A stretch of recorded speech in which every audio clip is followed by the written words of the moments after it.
إن الحمد لله نحمده ونستعينه ونستغفره ونعوذ بالله من شرور أنفسنا ومن سيئات أعمالنا من يهده الله فلا مضل له ومن يضلله فلا هادي له أشهد أن لا إله إلا الله وحده لا شريك له وأشهد أن محمدا عبده ورسوله لا نبي ورسول بعد أما بعد. Bapak Ibu jemaah salat maghrib yang dimuliakan Allah Subhanahu wa taala, alhamdulillah puji dan syukur selalu kita haturkan kepada Allah Subhanahu wa taala, Allah Tuhan semesta alam yang memberikan kehidupan kepada kita, yang menghidupkan mematikan kita, menjamin semua kehidupan yang kita butuhkan dalam kehidupan ini. Maka tidak ada tempat kita berlindung kecuali hanya kepada Allah Subhanahu wa taala. Dan kita meminta selalu kepada Allah Subhanahu wa taala, jangan meminta kepada yang lain Bapak Ibu. Wa idza sa'alta fas'alillah, kata Nabi. Kalau engkau meminta, maka mintalah kepada Allah. Wa idza sta'anta fasta'in billah. Kalau engkau minta tolong, maka minta tolonglah kepada Allah Subhanahu wa taala. Maka kita berharap semoga apa yang kita lakukan selama hidup ini, amal-amal soleh kita Allah terima, dan dosa-dosa kita Allah ampuni nanti menjelang akhir hayat kita, minimal menjelang akhir hayat kita. Tapi kalau bisa dari sekarang di cicil-cicil bisa juga Bapak Ibu ya, dicicil amal solehnya, dosa-dosanya juga ya. Jemaah sekalian, salawat dan salam semoga tercurah kepada Nabi kita Nabi Muhammad sallallahu alaihi wasallam. Bapak Ibu, kita selesaikan malam ini materi tentang masalah konsep rizki ini ya. Karena ada 6 konsep dan kita sudah bahas 2 konsep. Tapi sebelum saya lanjut, saya mau tanya dulu Bapak Ibu. Tapi 75% sepertinya lupa ini kayaknya. Dari gaya-gaya duduknya ada lupa ini kayaknya. Kemarin kita kaji jemaah 2 konsep baru tentang masalah rizki. Kenapa kita membahas rizki ini? Karena orang tidak duduk sama dia rizki ini, sehingga dia meninggalkan Allah karena alasan mencari rizki ya. Berapa banyak orang takut tidak dapat rizki, akhirnya dia kufur. Berapa banyak orang takut tidak dapat jatah rizki sehingga dia meninggalkan sholat, ibadah, sholat subuhnya ya kan. Berapa banyak orang tua memotivasi anaknya takut miskin, dan memang itu setan memang. Allah mengatakan dalam Al-Quran surat Al-Baqarah ayat 268, Asy-syaitan ya'idukumul faqra. Setan itu selalu sering menakut-nakutkan kita tentang miskin. Setan itu selalu gitu ya mas sekalian. Padahal Bapak Ibu jamaah, kita sudah mengkaji kemarin 2 konsep pertama. Konsep pertama adalah rizki itu sudah tercatat. Allah mengatakan dalam surat Hud ayat 6, wa ma min dabbatin fil ardi illa 'ala Allah rizquha. Tidak ada makhluk satu pun yang melata di muka bumi Bapak Ibu, pasti Allah jamin rizki. Ini Bapak Ibu liburan ya, kayaknya liburannya ada yang baru-baru aja ini Bapak Ibu, siapa nih? Kalau bapak-bapak ini stok lama semua ya? Stok lama nih. Kalau ibu-ibu ini saya curiga-curiga yang baru-baru nih kayaknya. Anak baru saya. Hah? Oh ini? Saya. Oh anak baru? Ibu-ibu. Kok udah hitam sekarang ngojek lah enggak? Oh mana? Di Tiku, oh di Tiku. Di sana di Lubu Basung. Oh saya kalau ceramah ke Lubu Basung tuh kadang-kadang ke Tiku saya sore-sore. Tapi cepat-cepat saya pulang karena kena tikung nanti. Jadi jamaah sekalian yang dimuliakan Allah Subhanahu wa taala, Allah mengatakan wa ma min dabbatin fil ardi illa 'ala Allah rizquha. Tidak ada satu makhluk melata di muka bumi, pasti Allah jamin rizkinya. Rizki itu apa? Rizki itu sesuatu yang Allah berikan ke kita, lalu kita nikmati dan kita gunakan dalam hal-hal yang bermanfaat. Itu rizki Bapak Ibu. Jadi Bapak Ibu Allah kasih duit 1 juta misalnya lah. Bapak Ibu makan cuma lontong 7.000, itulah rizki Bapak Ibu. Yang lainnya itu 993.000 enggak betul. Ya kan? Nah, banyak orang-orang kaya tuh kadang-kadang rezeki dikit ya. Dia punya rumah banyak tapi tidurnya di tenda-tenda ya kan? Misalnya lantai tidur dia kan kayak gitu. Rezekinya ya gitu. Mau udah dikitukan rezeki dia, ditetapkan ya. Makanya dalam hadis Nabi, Bapak Ibu, ketika dalam rahim ibu kita 40 hari ketiga, kata Nabi apa? Yursalu ilaihil malak, diutus malaikat. Kemudian malaikat tadi ngapain dia Bu? Niupkan ruh. Kemudian ditetapkan 4 hal bagi kita, saya Bapak Ibu. Rizkinya, ajalnya, bikat birizkihi, ajalihi, ajalnya, wa amalihi, apa saja kegiatannya. Bapak-bapak, ibu-ibu, malam ini kegiatannya adalah dengarkan pengajian sambil ngangguk-ngangguk, ya kan? kadang sekali-sekali mata juga ikut, ya kan? Nah, itu ya, jadi memang itu pula takdirnya ya. Mau dipaksa gimana ya. Nah, jadi jamaah amal-amalnya apa aja itu sudah ditetapkan. Kemudian syaqiyun au sa'idun, kapan dia susah, kapan dia sedih, kapan dia senang, kapan dia bahagia, itu sudah dipatenkan juga. Mau Bapak Ibu paksa Bapak Ibu bahagia malam ini, kalau jatahnya sedih-sedih itu enggak ada gitu loh. Ngelak-ngelak ada. Mau jatahnya sedih kata orang, bahagia ada itu enggak ada loh. Ibu lagi bahagia apa lagi sedih nih? Iya, tidak percaya. Kadang lain di luar, lain di dalam, apa?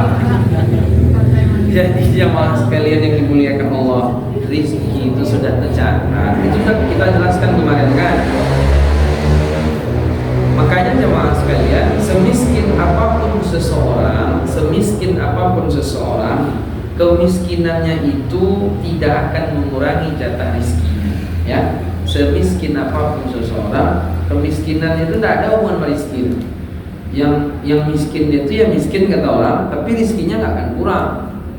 Nah, sekaya apapun seseorang, kekayaan dia itu tidak akan bisa melampaui rizkinya. Kemarin saya cerita Bapak Ibu, saya datang ke rumah orang kaya dia ini. Saya tanya lah sama dia, Pak Haji pagi makan? Enggak, katanya. Kasihan sekali, duit triliunan, makan enggak ada pagi. Kita duit 7.000 cuma lontong 5.000 kan. Jadi kasih lontong satu lagi sama kawan, 2 piring pagi masuk, apalagi? Itu rezeki itu. Dia enggak ada rezekinya berarti. Kemudian kalau siang baru makan, malam ya, kalau malam enggak diajak orang makan, enggak makan. Kalau diajak orang makan gitu. Oh begitu ya, luar biasa.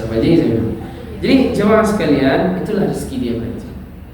Kadang-kadang kita ini banyak atas namanya juga, atas nama. Beli rumah 30, tinggal tak pernah di situ loh. Saya nggak punya duit, nggak ada beli rumah 30 buah, sama nggak tinggal di situ, sama-sama kita berarti kan. Cuman Pak Haji itu atas nama dia, itu aja beda. Sama-sama, dibelinya mobil, dibelinya ini, dibelinya truk, dibelinya beko, nggak pernah dia pakai kan. Ya kan sama, saya juga pernah pakai, karena nggak ada duit memang. Dia nggak pakai, saya nggak pakai, cuman atas nama dia. Atas nama nih, kadang-kadang besok dari kiamat masalah, dihisap tuh amal apa hartanya kan akan dihisap oleh Allah. Kalau kita nggak punya harta, apa yang dihisap? Ya, kata malaikat dihisap nggak ada, yang ada cuman kijang kristal second gitu aja cuman. Pak Haji itu fortuner apa semua punya itu, itulah hisap itu. Makanya kata Nabi, orang-orang kaya sama orang miskin lebih dulu masuk surga orang miskin. Maka kalau Bapak Ibu semangat pengen cepat masuk surga, miskin aja lah. Berapa jaraknya? Nisful yaum, setengah hari kata Nabi. Setengah harinya 500 tahun. Kenapa bisa lama orang kaya masuk surga? Ya bayangkanlah Bapak Ibu, banyak apanya tuh banyak, atas nama dia tuh banyak. Makanya kita nih, kalau memang cari duit banyak-banyak, sehingga Bapak Ibu nanti punya aset banyak, pastikan aset itu untuk amal jariah. Kalau nggak ada basic Bapak Ibu pikiran amal jariah, nggak usah banyak-banyak. Besok mati payah mah. Udah percaya buktikan lah, matilah dulu. Udah. Ya kan? Payah itu, nggak bisa. Atas namanya masalah nih Pak. Bapak punya rumah 1, ada rumah lagi 3, 4 berarti. Ada orang rumah 1, enggak 3, 1 rumah dia. Ya kan? Nah, itu kalau Bapak cuma tinggal di situ, orang itu juga tinggal di situ mirip-mirip rumah kita. Bapak ada rumah 3 lagi, berarti 4 ya. Itu jadi masalah itu besok dari kiamat tuh. Lama hisapnya tuh 4 rumah tuh. Ya kan? Itu tadi. Tapi kalau Bapak Ibu ingat niatkan 3 rumah lagi saat rencana nanti disewakan, rumah itu dan duitnya itu digunakan untuk rumah membiayai sekolah anak yatim, atau nanti diwakafkan untuk rumah Quran, itu bagus. Tapi kalau tidak ada basic untuk berpikir amal jariah, tidak usahlah banyak-banyak atas nama. Bahaya itu, saran saya bahaya. Karena kita ini kan ujung-ujungnya mati semua nanti kan. Jadi Bapak Ibu nggak mati-mati, itu nggak apa-apa. Nah, maka daripada itu jemaah sekalian, kemarin konsep pertama rezeki sudah tercatat. Nah, rezeki itu apa? Apa yang Allah kasih ke kita nikmati, kita gunakan untuk hal bermanfaat, adalah rezeki. Jadi harta Bapak Ibu itu belum tentu rezeki Bapak Ibu semua. Karena apa yang Bapak Ibu pakai itu yang rezeki Bapak Ibu, ya kan? Kan tidak ada Bapak Ibu orang kalau dia kaya makan pagi 20 piring, kan tidak ada kayak gitu. Nah, konsep kedua, meskipun sudah ditakdirkan, tapi usaha tetap, gitu ya enggak? Usaha tetap, karena rezeki sama aja, sama kaidahnya sama. Apa kata Nabi? Lau anna ibna Adam farra min rizqihi kama yafirru minal maut la adrakahu rizquhu kama yudrikuhul maut. Kata Nabi, kalau anak Adam dia lari dari rizkinya sebagaimana dia lari dari kematian, dari maut. Orang kan takut mati Bapak Ibu. Kita kan kalau misalkan takut lari kita dari kematian. Ada enggak orang lari dari rizki? Enggak ada. Tapi lari dari maut, semua pengen lari dari maut. Kata Nabi, sekiranya anak Adam lari dari rizkinya sebagaimana dia lari dari maut, maka pastilah rizkinya mengejar dia sebagaimana maut mengejar dia. Jadi rizki itu mengejar, sebagaimana mati juga mengejar. Bapak Ibu, sesehat apapun, kalau jatahnya mati itu tidak ada cerita. Sesehat-sehat apapun, sebagaimana kisah pernah saya kisahkan kemarin. Di Padang Panjang ada orang sakit di Opnan lama, dijaga sama yang sehat. Rupa yang mati dulu yang sehat tuh. Jangan Bapak Ibu bilang pula nampaknya malaikat meleset di sana. Harusnya kan yang sakit-sakit itu ditarik sama dia. Ini malah yang sehat yang ditarik. Yang tukang jaga itu ditarik sama dia. Yang dicabut nyawanya yang jaga yang sehat malah. Bukan yang udah 3 bulan Opnan, lucu kan? Ya kita lucu, memang itu takdir dia. Ajalnya sampai situ. Meskipun ajal sudah ditentukan, ya kan Bapak Ibu? Tapi kan kita tetap ada usaha jaga kesehatan, ya kan? Bapak Ibu makan diperhatikan, tidur cukup, ya kan?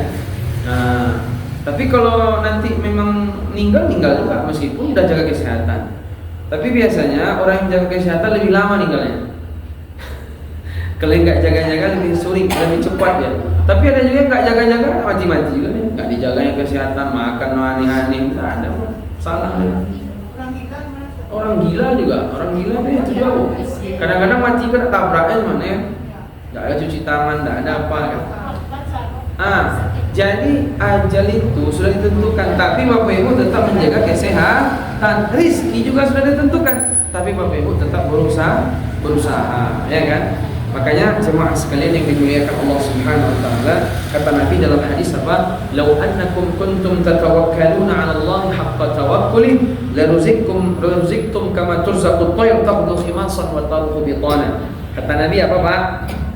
Kalaulah kalian betul-betul bertawakal penuh kepada Allah, maka Allah akan berikan rizki kepada kalian sebagaimana Allah berikan rizki kepada burung pergi pagi perutnya kosong, pulang sore kenyang. Nah itu rizki. Nah jadi usahanya tetap yang mengepakkan sayapnya. Tapi burung kita juga nggak tahu berapa rizki kita. Kadang usaha ini Bapak Ibu sesuai dengan hasil. Kadang-kadang enggak. Jangan dipaksa ya. Jangan selalu dipaksa. Kalau udah usaha mesti tidak akan mengkhianati hasil. Mana ada? Banyak kali kan usaha ini mengkhianati hasilnya. Banyak. Cuman usaha ini tetap karena ini amal soleh. Kadang dapat, kadang enggak, ada masalah. Nah itu sudah kita kaji juga kemarin. Bahwa rezeki sama konsepnya dengan ajal. Kita tuh yakin kan bu ajal, tapi rezeki nggak yakin, itu yang aneh ya. Kenapa kayak gitu ya? Iya, aneh gitu. Sampai anak-anak kita kadang sekolah nggak sholat subuh 4 tahun pas kuliah, ya kan? Kita lebih sering mengingatkan anak untuk tepat waktu datang kalau nanti interview kerja ini, tapi nggak pernah tepat waktu tentang masalah ibadah segala macam. Kenapa? Takut rezeki tadi nggak dapat. Kalau rezeki sudah ditetapkan. Saya perhatikan Bapak Ibu ya. Dulu mungkin Bapak Ibu, saya juga pernah. Saya dulu di pesantren yang saya rasakan, gaji 250.000 belum nikah, 250.000. Itu juga saya makan. Habis itu nikah gaji sekitar 350.000, itu juga saya makan. Sampai hari ini kita beli mobil, kita beli tanah, itu juga dimakan. Ada perubahan, itu ya, ya kan? Gimana kira-kira Pak? Setuju? Iya. Bapak sekarang Bapak ini apa? Mantan gubernur ada nggak sih? Itu ya dimakan ya kan? Itu ya dimakan. Tidur ya di lantai ya kan? Itu rizkinya itu aja tuh ya kan? Nah ada perubahan. Emang Bapak Ibu sejak duit banyak nih Bapak-bapak merasakan hidup lebih enak? Enggak, itu aja tuh. Nah ada gitu. Kita bisa saja beli spring bed 50 juta, tapi tidur nyenyak tidak bisa kita beli, betul? Nah itu. Makin tidak nyenyak tidur ngapain banyak duit, ya kan? Itu aja. Sampailah Bapak Ibu pensiun, saya rasa gitu aja tuh ya. Pagi apa? Lontong sekali-sekali, itu nasi goreng 12.000, yang raja nasi goreng di sana kan. Nanti siang-siang sekali-sekali apa Pak? Makan bakso sekali-sekali. Nah, sering-sering ya kan, nanti naik pula kolesterol. Nah itu malam nanti sore makan apa lah gitu kan. Sekali-sekali celele kan. Itu ya dari dulu tidak ada perubahan. Sejak bapak jadi jelata sampai bapak jadi gubernur itu ya. Itu ya. Cuman gaya aja berubah itu ya cuman gayanya apa yang mau dicari, banyak gaya kadang-kadang makin masalah gitu ya kan. Gaya apa yang mau dicari di gaya. Banyak orang nampaknya gaya di luar mewah ya kan, di dalam remuk. Ya kan, mewah-mewah masuk ke rumah menangis tanpa arah, kan banyak kayak gitu. Terakhir kan tuh. Nah, jadi itu konsep kedua ya. Nah, ini sudah kita kaji. Kemudian konsep ketiga, rizki tidak hanya terbatas pada harta benda. Justru harta itu rizki paling bawah. Rizki paling tinggi apa, Bu? Sehat. Sehat. Ada orang duitnya 2 triliun. Terbayang apa Ibu 2 triliun itu berapa mana? Terbayang, saya pernah terbayang. Anggap aja 2 triliun duitnya.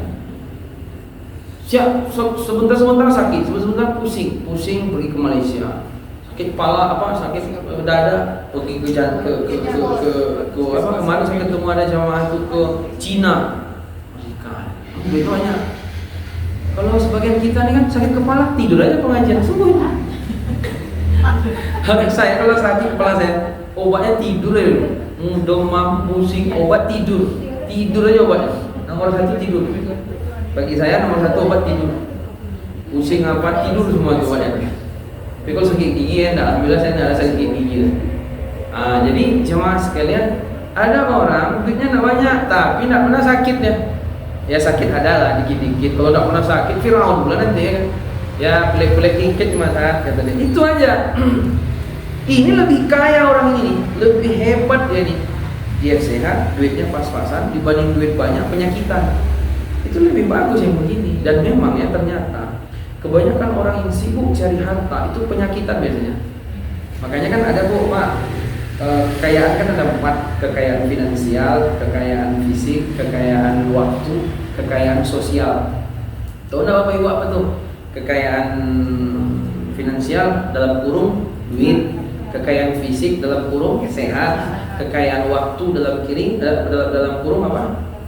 Bebas ngatur waktu. Kan ada yang terikat kan? Bapak Ibu ada yang terikat waktu? Kalau saya enggak ada, saya santai aja, enggak mau saya. Enggak ada yang terikat waktu. Nanti jam sekian, kan ada yang begitu. Itu biasa aja. Kalau nyaman begitu apa? Belakang enggak ya kan? Tapi saya enggak nyaman kayak gitu, makanya saya liar orangnya.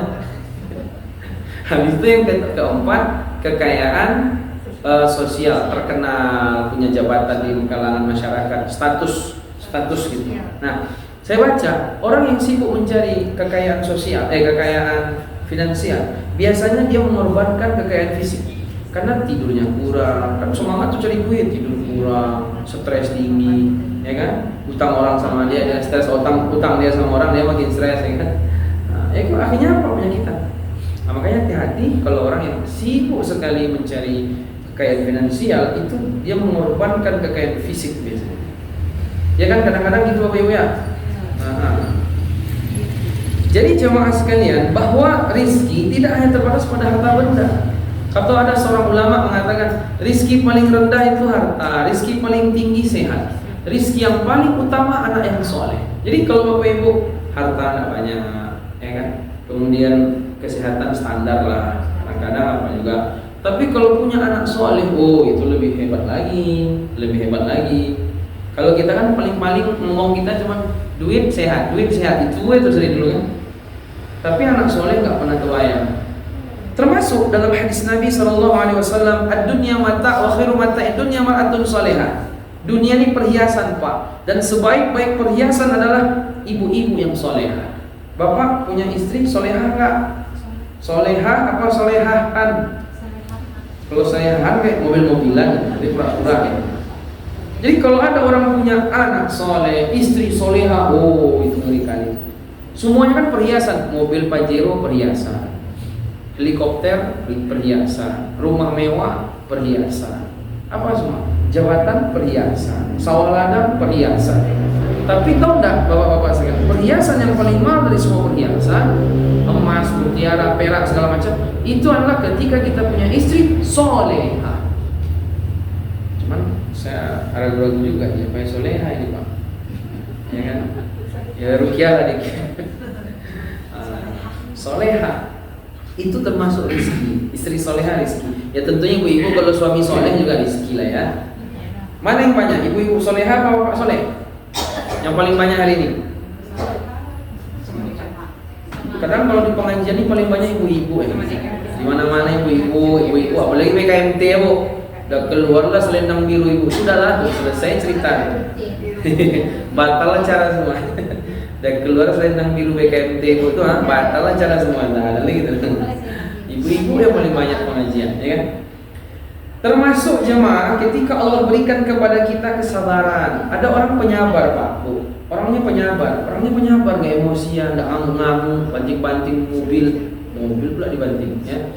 Pokoknya orangnya penyabar. Apa kata Nabi dalam hadis? Wa ma'utiya ahadun ata'an khairan wa awsa' minas sabar. Tidak ada pemberian yang lebih besar, yang lebih baik, yang lebih luas Allah berikan kepada seorang hamba melebihi kesabaran. Ibu sama bapak mana yang lebih penyabar kalau di rumah? Kalau ibu yang penyabar, berarti bapak yang emosi. Bisa kayak gitu tuh. Kalau bapak yang penyabar, ibu yang emosi. Gitu ya Pak biasanya. Setelannya begitu biasanya. Kalau kedua-duanya pun emosi, oh itu gawat, itu cepat perang dunia ketiga terjadi. Atau dua-duanya lamban, dua-duanya pelan, itu tak jadi rumah itu. Ya kan? Biasanya saya perhatikan pasangan tuh begitu Bapak Ibu, ya kan? Allah berikan tuh begitu. Agak ini sedikit, ini enggak lemah lembut, ini agak tegas, ini enggak ini, kan gitu. Tapi ingat, yang menjalankan peraturan, menegakkan peraturan di rumah tangga itu bapak, bukan ibu. Karena ayatnya ar-rijal qawwamuna 'alan nisa. Laki-laki adalah qawwam pelindung, pemimpin di rumah bagi wanita. Apa makna al-qawwam? Kata ulama tafsir, iqamatul nizam, itu menegakkan peraturan. Sekarang yang banyak menegakkan peraturan di rumah tangga siapa? Ibu. Makanya ibu-ibu dimusuhi sama anaknya. Banyak kan kayak gitu. Akhirnya ibu-ibu tuh, malah di rumah ada ibu. Anak-anak karena kayak gitu Pak, banyak. Kalau di sini kan kurang ya. Di kota-kota banyak. Makanya ada istilah hari ini sindrom mami, apa tuh, sindrom mami is enemy apa gitu istilahnya sekarang. Jadi anak benci sama ibu banyak sekarang. Kenapa? Ibu semua harusnya yang menegakkan peraturan bapak. Ibu bilang jangan main HP, kata ayahnya, pakailah HP ayah, malah melanggar peraturan. Ibu lagi yang diapakan nanti kan? Harusnya ibu bilang sama ayah, ya ayah tegakkan peraturan, saya mendukung. Ayah sebagai kepala, ya kan? Bukan ibu kepala. Ibu dia wakil aja deh. Ya kan? Nah, jadi ketika Allah berikan kepada seseorang hati yang penyabar, itu rizki tuh. Rizki. Banyak orang pengen sabar nggak bisa, Bapak Ibu. Ya? Banyak orang pengen sabar nggak bisa, nggak kuat dia menahan. Ketika ada cercaan, ketika ada ujian-ujian hidup, mengamuk-ngamuk dia, kadang terucap kalimat-kalimat yang kotor, kalimat-kalimat yang kasar. Padahal ini hitam, ya kan? Mencarut ya, kayak gitu kan. Ada. Kenapa? Karena nggak sabar. Maka ketika Allah berikan kesabaran kepada kita, jemaah, itu pemberian rezeki besar itu. Nah, kita berharap akan jadi orang penyabar, ya kan? Tapi kadang susah. Nah, maka daripada itu termasuk juga dalam hadis Nabi, siapa yang di pagi hari dia merasakan nikmat aman, yang kedua sehat badan, yang ketiga ada yang dimakan, maka seolah dunia dikumpulkan kepada dia semua. Nah, itu rezeki juga. Anak-anak yang soleh tadi rezeki. Habis itu apalagi keluarga, yang mana keluarga kita tuh anak-anak kita semua tuh mudah diatur, itu juga rezeki. Tapi selalu aja kita pandang rezeki itu yang paling bawah apa? Harta. Kalau harta itu rezeki paling bawah, itu paling bawah sekali. Kan kita sukanya yang rendah-rendah pula ya. Jarang kita yang apa. Kenapa nggak iri kita dari sisi rezeki yang lain? Kan rezeki ada dua Bapak Ibu. Ini kalau yang tadi saya cerita-cerita itu tuh rezeki badan tuh. Karena rezeki ada dua kata ulama. Satu rezeki agama, yang satu lagi rezeki badan. Kalau rezeki agama apa? Iman dan ilmu. Ketika Bapak Ibu hadir di majelis ilmu ini, dari sekian majelis ilmu ada 1, 2, 3 ilmu yang Bapak Ibu pahami dan yang Bapak Ibu amalkan dan sampaikan, itu rezeki loh. Bahkan rezeki ilmu ini mengalahkan rezeki yang lain. Makanya Nabi Adam itu meskipun dia junior tapi dimuliakan daripada yang lain termasuk malaikat dan juga iblis waktu itu. Kenapa? Karena ilmu. Wa 'allama Adam al-asma'a kullaha. Akhirnya apa? Allah ajarkan Adam itu ilmu sehingga malaikat kemudian jin disuruh sujud ke Nabi Adam karena dia punya rezeki paling tinggi apa? Ilmu. Dari semua rizki-rizki, kelebihan-kelebihan yang paling tinggi rizki ilmu. Ilmunya apa? Ilmu terkait masalah Quran dan Sunnah. Nah itu yang kita bawa mati nanti. Nah, maka daripada itu jemaah sekalian, kita ini kalau memang nggak kita, ada orang lebih dari sisi harta dari kita, ada orang lebih hartanya pada kita, ya kita akan lebihkannya dari sisi ibadah, kayak gitu. Bahkan ada sebagian ulama menjelaskan ada rezeki di dunia, ada rezeki di akhirat. Kalau orang Allah lebihkan dia dari sisi rezeki dunia, maka lebihkan dia untuk rezeki akhirat besok. Apa tuh? Ibadah. Kita nggak ada iri. Ada kawan dia hafal 2 juz, kita hafal juz kul belakangnya terus ya kan. Nggak ada iri gitu. Gimana ini? Nah, Bapak Ibu masih ada belajar tahsin? Tidak ada. Tidak ada lagi ya. Berarti udah hebat lah ya, mantap ya. Bapaknya apalagi ya kan. Nah itu berarti belum dapat rezeki pandai baca Quran. Itu nikmat paling besar itu. Ya kan? Bismillahirrahmanirrahim. Nah, ibu-ibu kalau mau belajar hari Senin datanglah ke Mushola Al-Hidayah hari Senin jam 9 pagi. Itu kecuali Senin ketiga itu ada belajar tahsin nanti insyaallah. Hadirlah ke sana. Belajar tahsin kita hari Senin. Tapi ibu-ibu nampaknya jam efektif pula hari Senin itu ya. Ayo kita enggak usah.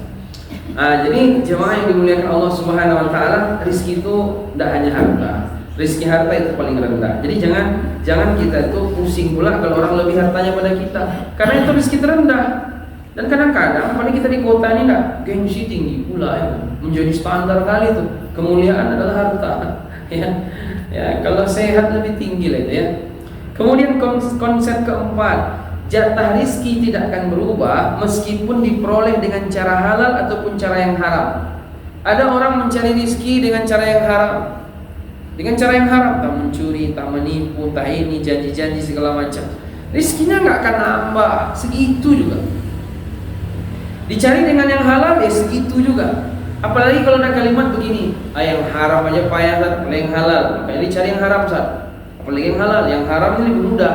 Karena mudah-mudahnya haram, susah juga Ustaz. Makanya kalimatnya yang cari haram aja payah, apalagi yang halal. Bapak Ibu, kita tuh apa yang kita cari?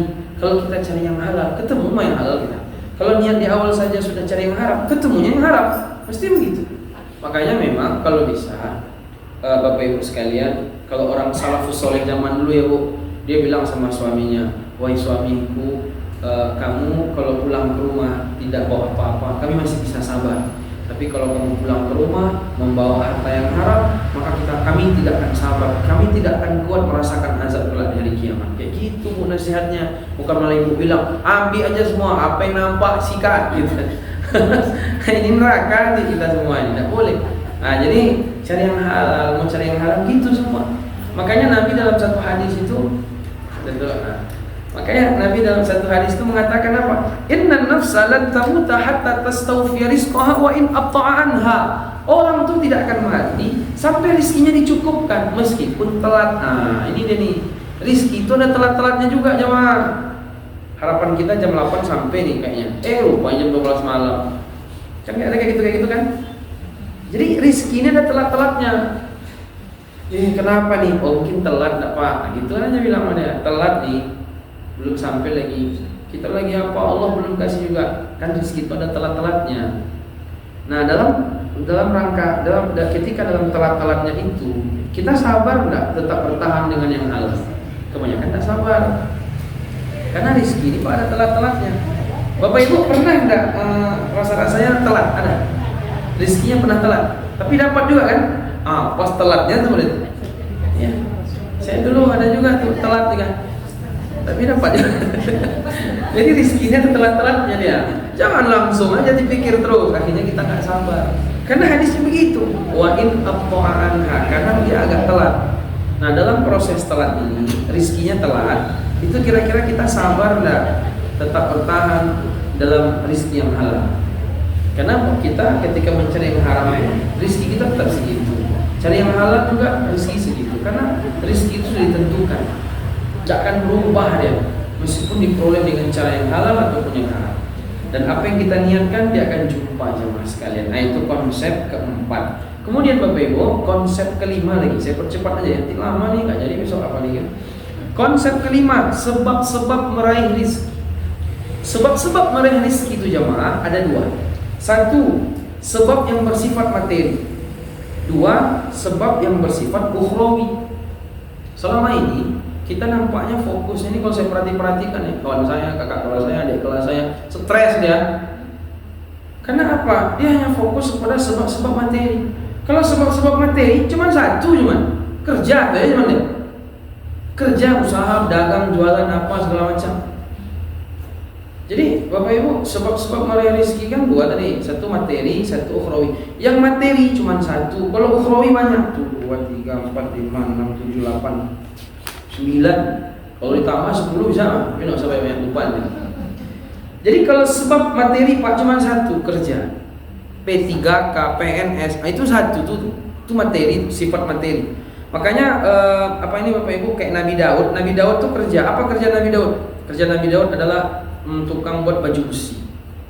Dia memang dilunakkan oleh Allah kepada dia itu besi itu mudah sama dia. Gini-gini sama Nabi Daud bisa. Kalau kita kan enggak. Kemudian Nabi Zakaria, karena Zakaria najjaran, kata Nabi. Nabi Zakaria itu dia itu kegiatan harian dia yaitu tukang apa? Dia bertukang. Nabi Zakaria ini bertukang. Dia mebel ya Pak, tukang buat mebel ya, buat dipan, buat apa. Tapi nggak sekolah di teknologi kayu dia ya, nggak ada dia sekolah. Dia pokoknya tukang. Jadi kalau bapak bertukang, mirip-mirip Nabi Zakaria ini. Nabi Zakaria itu dia bertukang, kerja kan. Tapi kerja itu, kerja usaha, berdagang, itu profesi apapun itu satu sebab rezeki datang, dan itu bersifat materi. Tapi tahu nggak Bapak Ibu, rezeki itu datang yang bersifat, yang sebabnya bersifat ukhrawi itu lebih banyak. Apa yang pertama? Doa. Ada orang kan rezekinya susah, berdoa datang rezekinya. Ada gitu. Ya Allah, mudahkanlah semua urusan saya. Ya Allah, datangkanlah rezeki apa. Ada saya punya ustaz saya itu pas lagi Idul Fitri, pokoknya hari raya. Tidak ada duit dia untuk belikan baju raya untuk 4 anak dia. Tapi kalau untuk beli 1 anak bisa. Tapi karena 3 lain tidak bisa, ya udahlah semuanya dipahamkan. Pokoknya tahun ini kita pakai baju lama saja. Yang penting iman kita yang baru, kan begitu ya. Iyalah ya, kata anak-anak dia. Habis itu ustadz ini dia melihat ada kawan dia punya anak 1, tidak juga sanggup beli baju raya. Ketika itu ustadz ini berinfak dia ke kawan dia untuk membayar beli satu baju raya anak kawan dia. Karena tadi kan kalau untuk 1 aja bisa, tapi 4 anak nggak bisa, nggak usah lah kan. Setelah itu sore harinya ada orang ngantarin 4 baju ke anak dia, bahkan lebih bagus daripada yang dibelinya tadi. Nah itu dia berdoa sama Allah Subhanahu Wa Taala. Bisa juga sebabnya doa, bisa juga sebabnya karena apa? Infak dia kan. Nah jadi rizki itu jamaah sekalian yang sebab bersifat ukhrawi banyak. Salah satu pertama doa. Makanya Bapak Ibu hafalkan doa ini. Apa doanya? Biar dapat rezeki yang halal terus dan bergantung hanya ke Allah, bukan kepada yang lain. Allahumma kfini bihalalika an haramika wa aghnini bifadlika amman siwaka. Hadis Imam Ahmad. Ya Allah, cukupkan aku dengan yang halal, jauhkan aku dari yang haram, dan kayakan aku ya Allah dengan karuniamu, dan tidak ada rasa meminta bergantung kepada selainmu ya Allah. Hafal enggak apa doa ini? Enggak ada hafal. Udah selama ini mencari nafkah, enggak hafal doa ini. Ini juga ini.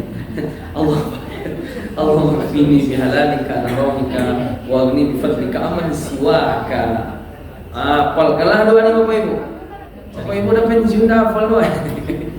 Berarti kemarin nggak tahu lah itu pokoknya ya. Ya Bu. Ya. Allahumma kfini bihalalika an haramika wa aghnini bifadlika amman siwaka. Jadi ya Allah, cukupkan aku dengan yang halalmu ya Allah, jauhkan aku dari yang haram, dan kayakan aku dengan karuniamu, dan tidak bergantung kepada selain, hanya kepadamu ya Allah, tidak kepada yang lain. Ini doa luar biasa yang diajarkan Nabi dalam kita mencari nafkah. Jadi rizki itu Bapak Ibu datang dengan apa dia? Dengan doa. Allahumma yas'aluka ilman nafi'an rizqan thayyiban wa amalan taqabbala. Kalau ini hafal Bapak Ibu ya? Hafal. Jadi sebab yang bersifat ukhrawi pertama doa. Dua, silaturahmi. Silaturahim itu Bapak Ibu artinya adalah kita mengunjungi karib kerabat. Kalau mengunjungi kawan itu tidak silaturahmi namanya. Itu namanya ziaratul ikhwan, mengunjungi kawan. Saya datang ke rumah adik saya itu silaturahmi. Saya datang ke rumah kakak saya itu silaturahmi. Tapi kalau saya datang ke rumah Bapak Ibu itu tidak silaturahmi. Itu namanya ziarah, bukan ziarah kubur, bukan meninggal juga ya. Ziaratul ikhwan itu mengunjungi saudara. Cuman di kita ini semua silaturahmi sama kita kan. Datang juga kita ke apa nih kandang harimau apa itu silaturahmi kita bilang kebun binatang ya. Jadi jamaah sekalian dimuliakan Allah Subhanahu wa taala, silaturahmi itu memudahkan rezeki. Ada orang rezekinya susah. Ketika datang dia ke rumah adiknya, ke rumah abangnya, habis itu mudah rezekinya. Ada kayak gitu. Makanya hadis Nabi apa? Man arada ayyubsata lahu fi rizqihi wa in sa'alahu fi asarihi falyasil rahimah. Siapa yang ingin dimudahkan rizkinya, dipanjangkan umurnya, dimudahkan rizkinya, dipanjangkan umurnya, hendaknya dia menjalin tali silaturahim. Bapak Ibu sudah datang ke rumah abang, kakak, adik, sudah datang? Sudah ada. Kadang-kadang kita ini terbalik-balik ke rumah orang sering kita, ke rumah keluarga kita jarang. Sama keluarga musuhan gara-gara tanah. Gara-gara warisan. Jangan musuh-musuhannya kan. Nggak enak kita musuhan sama keluarga. Kalau keluarga itu gimana-gimana pun tetap aja dia keluarga. Susah kita dibantunya. Kalau orang kadang kalau nggak keluarga nih, karena kita ada kelebihannya saja. Kalau nggak nampak kelebihan lagi nggak ada lagi katanya. Tapi kalau keluarga enggak. Nah kemudian di antara yang mendatangkan rezeki setelah silaturahmi, ya terutama kepada orang tua apalagi itu mudah rezeki kita. Yaitu bersedekah. Mana qasad sadaqatu min mal. Harta yang disedekahkan tidak kurang, Pak. Tidak kurang, Bu. Sedekah. Sedekah itu mendatangkan rezeki. Makanya Allah mengatakan dalam hadis qudsi, "Anfiq ya ibna Adam unfiqu alaik." Berinfaklah wahai anak Adam, aku berinfak kepadanya. Alaik. Jadi sedekah itu memudahkan rezeki. Meskipun nanti kadang-kadang rezeki yang Allah ganti ke kita itu bukan rezeki harta, rezeki sehat. Kadang ada orang kan, Ustaz, saya udah infak 500.000, tapi katanya Allah lipat gandakan 10, paling enggak kan 5 juta tuh Ustaz. Enggak ada dong. Mungkin ibu sehat, habis itu mungkin ibu mudah tahajud. Oh, iya juga ya Ustaz. Anak saya kan autis. Sejak saya banyak infak nih, hafalnya 30. Saya enggak autis, enggak hafal. Berarti mana yang lebih hebat? Bapak Ibu butuh autis dulu nih kayaknya. Biar hafal 30. Ya kan? Jadi itu Allah ganti, Bu. Saya bilang Allah ganti dari sisi itu. Ibu mau duit, tapi anak ibu kayak gitu. Enggak, itu Allah ganti. Allah ganti harta ibu dengan rezeki yang lebih tinggi daripada harta. Kan harta kan rezeki paling rendah. Bersedekah. Kemudian termasuk menikah. Menikah mendatangkan rezeki. Ayatnya jelas. Wa ankihul ayyama minkum wasolihina min ibadikum wa imaikum iyakunu fuqara yughnihumullahu min fadli. Nikahkan orang-orang yang membujang di antara kalian yang layak, dari budak-budak laki-laki kalian, perempuan kalian. Kalau mereka miskin, maka Allah kayakan. Bapak Ibu dulu sebelum nikah kan tidak punya rumah ya. Setelah nikah punya rumah. Oh lebih banyak pengeluarannya. Nah itu jangan buat rezeki itu pakai matematika. Kalau pakai matematika bahaya kita.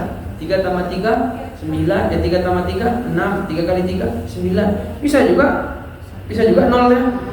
Karena matematika itu ada tambahnya, ada kurang-kurangnya. Kita kan tambah terus, mana ada? Kadang kurang. Ketika kita menganggap rezeki itu kayak matematika, itu masalahnya. Akhirnya apa Bapak Ibu jamaah sekalian? Orang menganggap kalau dia nanti menikah, nanti saya begini-begini. Allah bilang Allah kayakan dia. Sebenarnya ayat ini cocoknya bagi yang belum nikah ya Pak ya. Atau kalau Bapak nikah lagi bisa juga, pakai lagi tapi ya. Jangan nikah lagi gitu. Nah, jadi termasuk menikah itu mendatangkan rezeki. Ya kan Bapak Ibu, terbukti kan? Nah, jadi Bapak Ibu jangan takut-takutkan anaknya.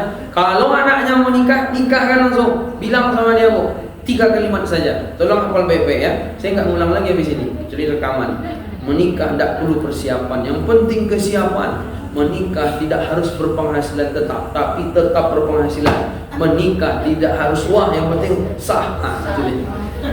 Dah, ada ulang-ulang lagi. Gimana Pak? Kejap. Aduh, Kemudian termasuk banyak anak itu juga mendatangkan rezeki. Ya kan? Banyak anak mendatangkan rezeki. Coba ya, coba anak. Ada orang punya anak 3, pergi dia lebaran, dapat duit anaknya semua. Enggak punya anak kasih duit. Itu. Nah, oke lah, tapi enggak juga lah. Payah saya sekarang ini. Santai. Nanti gini, saya punya ustaz, anak 10. Waktu itu sempat dia keluar dari pondok, nggak ada kegiatan, tapi cukup semua anak yang sekolah, semua cukup ngontrak cukup. Sekarang di kepala sekolah di Riau. Allah jamin rezekinya. Tapi katanya kalau banyak anak banyak rezeki ya. Nanti cobalah kalau udah tua, kalau anak banyak, ya kan? Itu ibu tinggal pindah-pindah halaman aja dulu. Cuman kalau misalnya anak ibu jangan jauh-jauh nikahnya sampai ke Paris kemana itu payah lumayan. Ya kan, satu di Bukasung, satu di Lubuk Buaya, satu di Lubuk Lintang, satu di Lubuk apa lagi? Turun, satu lagi di Lubuk Badung, satu lagi di Lubuk. Semula Lubuk itu semua. Jadi, itu enak tadi. Coba lah. Orang sekarang mazhabnya anak 2, ya kan, dari mana dia ikut kayak gitu, ya kan? Anak 2 perempuan lah dua-duanya. Dia bingung orang dibawa ke Belanda, itu dibawa ke Brazil, sudah menangis pas sudah tua, ya kan? Nah itu. Nah, jadi jemaah sekalian, banyak anak tuh banyak rezeki. Ya. Iya. 2 anak, 2 anak 2 lebih baik, ya kan? Anak 2 lebih baik. Anak 2 lebih baik. Nah, gitu dia tuh. Anak 2 lebih baik, gitu dia sebenarnya tuh. Bacanya kayak gitu harusnya, kan Pak. Tapi kalau anak 2 lebih baik itu 2 ya. Tapi kalau anak 2 lebih baik, berarti 5 deh, ya kan? Bisa 6 juga. Ibu saya dulu cerita, syukur juga ibu kalau banyak anaknya. Nah, sekarang udah tua-tua dia bergiling ke tempat kalian masing-masingnya. Ya, bos saya. Kayak gitu deh. Banyak anak banyak rezeki. Tapi kalau tidur ayahnya nggak kerja, itu masalah. Tapi kalau kerja pasti ada rezekinya ada. Saya ada di Singgalang, kawan saya Ustaz. Dia tuh dari dulu tanamannya buncis, anaknya 8, sekolah sampai keluar daerah, beasiswa pintar-pintar, soleh-soleh dan nikah lah. Sementara ini 2 anak cuma tidak jelas keadaannya kan. Kemudian bersyukur jemaah, la in syakartum la azidannakum, itu juga menambah rezeki. Kemudian memudahkan datangkan rezeki. Kemudian mengiringi haji dengan umroh. Kata Nabi, tabi'u bainal haji wal umrah fa innaha yanfiyanil faqra waz zunuba. Kata Nabi, iringilah antara haji dengan umroh, ya, atau umroh ke umroh berikutnya, maka itu akan menghilangkan kefakiran dan menghilangkan dosa. Makanya orang yang dia umroh, insyaallah termasuk juga mendatangkan rezeki, tapi yang bersifat ukhrawi. Kemudian istighfar banyak-banyak, itu juga datangkan rezeki jemaah. Karena dalam Al-Quran jelas, faqul tustaghfiru rabbakum innahu kana ghaffara yursilis sama 'alaikum midrara wa yumditkum bi amwalin wa banin. Sekarang kan kemarin banyak tuh orang salat istisqa. Saya Jumat yang sebelumnya khutbah di Rintau, itu diminta untuk salat istisqa. Salat istisqa sebenarnya di Bukit Tinggi nggak ada tuh. Udah mulai kering nih berarti. Iya. Habis itu pergi kemarin minggu lalu saya ceramah subuh di Kamang Hilir. Itu juga nanti kami sholat istisqa. Saya aja nggak tahu selama ini. Ya kan, kalau petani itu terasa sama. Di Bukit Tinggi tidak ada apa-apa. Tapi tidak ada hujan, ya kan. Alhamdulillah. Rizki itu. Makanya dalam mazhab Syafi'i, kalau kalau penduduk di situ mau sholat istisqa, 3 hari sebelum sholat istisqa disuruh istighfar masyarakatnya semua dulu. Suruh istighfar banyak-banyak, taubat, persengketaan di antara kita selesaikan, persengketaan 40, 30 selesai semua, ya kan? Nah, habis itu ketika kita datang ke lapangan, pakai baju-baju yang paling sederhana. Jangan mulai ibu bawa nanti baju raya, songket, baju taibu, nah turun nanti. Malah sama ini pun gaya dia. Pakai baju-baju yang 40 tahun yang lalu pakai. Nah, jadi nampak agak gimana kita di hadapan Allah gitu. Barulah sholat istisqa. Itu insyaallah turun hujan. Istighfar, makanya disunnahkan dalam sholat istisqa itu membaca surat Nuh yang ada ayatnya ini. Faqul tastaghfiru rabbakum innahu kana ghaffara. Kemudian sholat mendatangkan rezeki juga jemaah. Dalam surat Toha itu kan apa kata Allah? Wa'mur ahlaka bis sholati wastabir 'alaiha. La nas'aluka rizqan nahnu narzuquka wal 'aqibatu lit taqwa. perintahkan wa'mur ahlaka bis-shalah, perintahkan keluarga kalian untuk sholat. Bapak-bapak berarti wastabir 'alaiha, sabarlah kalian dalam mengajak anak keluarga kita untuk sholat, dalam melaksanakan sholat harus sabar karena berat memang, ya kan? Kemudian Allah katakan, la nas'aluka rizqan nahnu narzuquka. Kami enggak minta rizki kepada kalian, tapi kami yang kasih rizki ke kalian. Justru dengan banyak sholat, rizki banyak. Bapak Ibu tahu Dr. Zakir Naik? Udah lihat podcast dia kemarin? Tidurnya sehari 3,5 jam, sholatnya sehari 5,5 jam. Banyaklah sholat pada tidurnya. Kalau kita jangan tanya lagi. Kalau tidur jangan tanya lagi. Kadang-kadang tidur pagi, bangun asar, udah kayak mayat aja, ya kan? Nah, dia itu tahu enggak? Usaha dia ada 10. Yang mana dia cuma memikirkan usaha dia sebulan 2 hari. Yang mana setahun penghasilannya jutaan miliar ya setahun. Nggak ada ya. Sholat banyak ada ya. Saya mau coba-coba juga, cuma belum banyak juga. Ada banyak sholat itu mendatangkan rezeki. Ini termasuk sebab yang bersifat ukhrawi. Kita kan selalu kerja ya, apa nggak stres? Ya kan? Udah dapat kerja, stres. Udah kerja, stres. Udah kerja belum? Stres. Kalau saya justru saya nggak ada kerja loh sampai hari ini. Saya sampai dokter nganggur saya. Mungkin bukit tinggi kata orang sebut lagi dokter itu nganggur. Iya, saya bilang mau nggak ada kerja saya. Mau nggak ada kerja sampai ini nggak ada. Kalau mau jadi PNS masih ada harapan. Umur saya kan masih muda, Bapak Ibu. Saya kawan-kawan saya ada yang dari PNS, dosen. Saya nggak ada. Apa? 20 tahun. Saya 34 baru, Bu. Kalau dokter apa? Kalau dosen apa? Kalau PNS 35 kan? Katanya kalau dokter 40 malah. Saya nggak ada sampai sekarang, nggak ada saya niat-niat kayak gitu. Rizki ada ya, umroh juga, haji daftar juga. Udah 11 tahun, jadi saya merasa yakin dengan rizki. Abang-abang, kakak-kakak saya PNS semua. Tapi saya enggak. Nah, jadi jamaah sekarang tuh begitu, orang stres dengan nggak kerja. Udah kerja, stres juga, ya kan? Semua disetreskan sama dia. Kenapa? Karena dia hanya bergantung penyebab rezeki datang satu, kerja, sholat malah, sedekah tidak mau, doa tidak pernah, sholat tidak ada, paling berdoa, habis itu bersyukur tidak pandai, ya kan? Akhirnya apa? Rezekinya nggak datang. Itu tuh yang akhirnya pusing deh. Nah, itu yang kita tidak mau seperti itu. Kemudian jemaah sekalian, di antara yang mendatangkan rezeki yang bersifat ukhrawi tadi sholat, maka banyak-banyak sholat, rezeki banyak. Coba Bapak Ibu duha 4 rakaat itu mudah insya Allah urusan kita. Duha.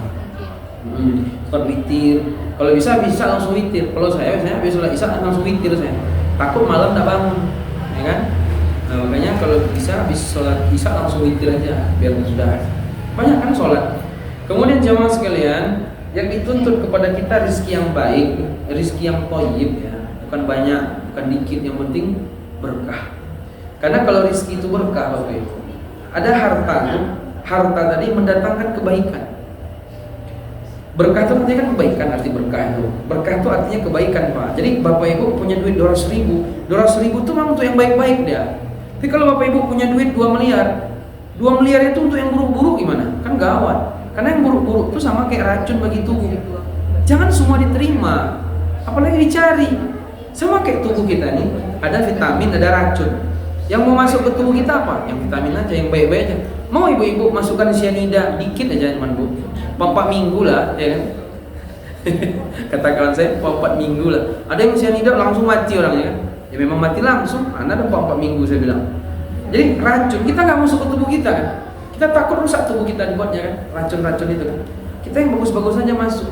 Harta juga gitu jamaah. Kita jangan cari yang haram-haram. Dikasih aja nggak mau, apalagi mencari gitu loh. Kalau mencari kan usaha kita. Orang ngasih aja kita nggak mau. Cari yang halal. Sebagaimana tubuh, dia nggak mau diterima yang buruk-buruk, masuk racun mati, ya kan? Yang baik-baik masuk ke tubuh kita. Harta juga gitu. Jangan Bapak Ibu pikir kalau Bapak Ibu korupsi ngambil yang haram itu nggak berefek. Gara-gara harta yang 2.000 haram itu nanti anaknya masalah tuh, durhaka anaknya. Dia yang makin tidak jelas hidupnya, istri dia melawan sama dia, itu pengaruh itu. Makanya orang-orang yang mencari harta bukan mencari yang halal atau yang berkah, itu mesti bermasalah kehidupan mereka. Mesti kayak gitu.